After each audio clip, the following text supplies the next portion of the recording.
Imagine a world where billions of dollars move across the globe every single day without a single wire transfer, a single bank account, or a single digital footprint.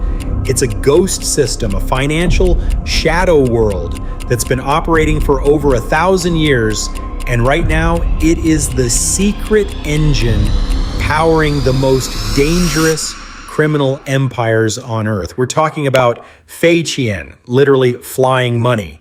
And if you've ever wondered how a cartel in Mexico can buy precursor chemicals from China, or how a billionaire in Beijing can buy a mansion in Vancouver despite strict government bans, you're looking at the same invisible web.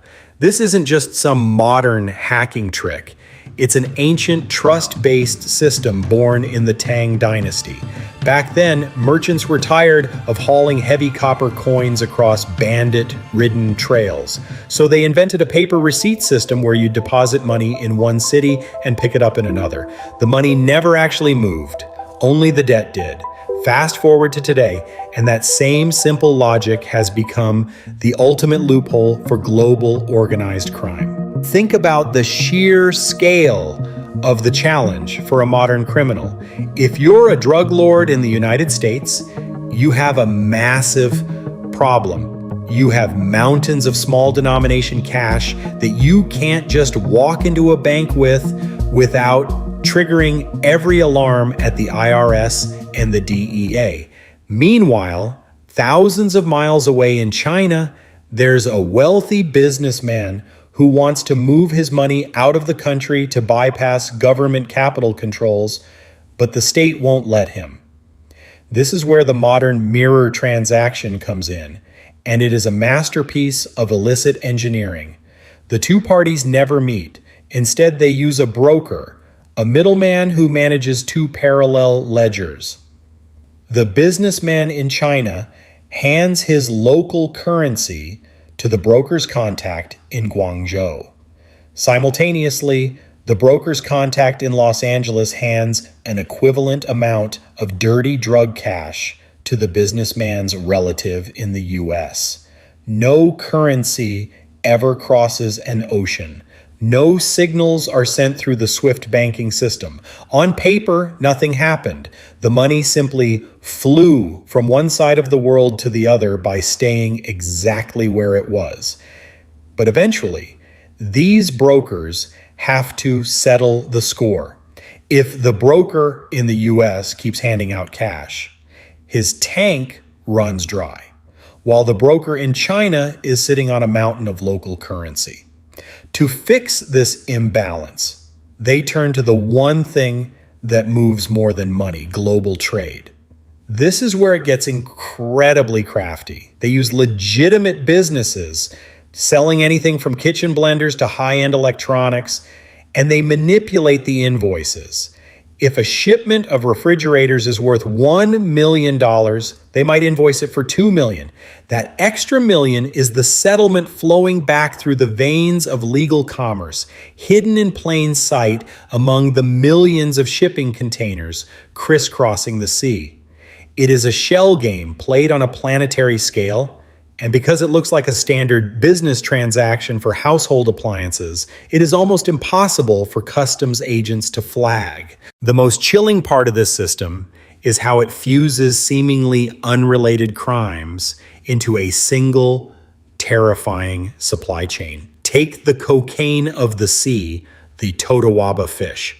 In the Gulf of California, the Sinaloa cartel has moved into illegal wildlife poaching because the swim bladders of these fish are worth a fortune on the Chinese black market. But they aren't just doing it for the cash, they're doing it for the trade. They trade the fish bladders directly to Chinese syndicates in exchange for the precursor chemicals needed to manufacture fentanyl. It's a dark, symbiotic relationship where environmental destruction fuels a drug epidemic, all facilitated by a shadow banking system that ensures everyone gets paid without the authorities ever seeing a cent. It's a closed loop of human misery where the profit from one crime becomes the seed money for the next. Why can't we stop it? Because we are bringing a knife, or rather a computer, to a ghost fight. Our entire global security apparatus is built to monitor digital signals, AI patterns, and bank transfers. But flying money doesn't use banks. It uses encrypted apps like WeChat, and more importantly, it uses human trust. You can't hack a relationship built on decades of family ties or regional loyalty. Experts like Andrea Crosta from Earth League International argue that the only way to dismantle these networks isn't through more software, but through deep cover human intelligence and years of patient infiltration. Yet law enforcement is often pushed by politicians to chase quick wins, big drug busts, or flashy arrests, rather than the slow, grinding work of unraveling a 1,000-year-old financial ghost. Until we change how we fight, the money will keep flying, hidden in the shadows of a system that is as ancient as it is invincible. The terrifying reality of this flying money network is that it effectively creates a parallel dimension of value that is immune to traditional economic sanctions or government interventions. When a country freezes the bank accounts of a known criminal organization, it's often a purely symbolic gesture, because the true wealth of these syndicates isn't sitting in a regulated vault. It is distributed across thousands of private ledgers in the hands of brokers who operate from nondescript storefronts or quiet suburban homes. This decentralization makes the system like a hydra. You can shut down one broker or seize one shipment of over-invoiced electronics, but the ledger simply shifts to another node in the network. The system doesn't rely on a central headquarters or a CEO. It relies on a shared ancient protocol of silence and reciprocity that has outlived empires and will likely outlive modern banking regulations. It is a financial dark web that existed long before the internet, proving that the most sophisticated technology in the world is still no match for a system built on the simple, unbreakable bond of human trust and mutual greed. Ultimately, the persistence of Fei Qian forces us to rethink what security looks like in a hyper-connected world. We have spent trillions of dollars building digital fortresses and surveillance nets to catch the movement of data, yet we are being outmaneuvered by a method that uses paper receipts and word of mouth. This isn't just a law enforcement failure. It's a fundamental misunderstanding of power. As long as there are government restrictions on how people can move their own money, and as long as there is a demand for illicit goods, there will be a market for these flying transactions. The brokers aren't just criminals in the eyes of their clients. They are essential service providers in a world where the official doors are locked.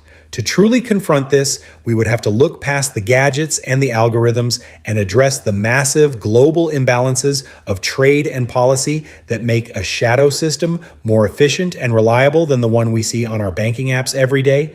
Until then, the billions will continue to flow silently beneath our feet, invisible, untraceable, and unstoppable.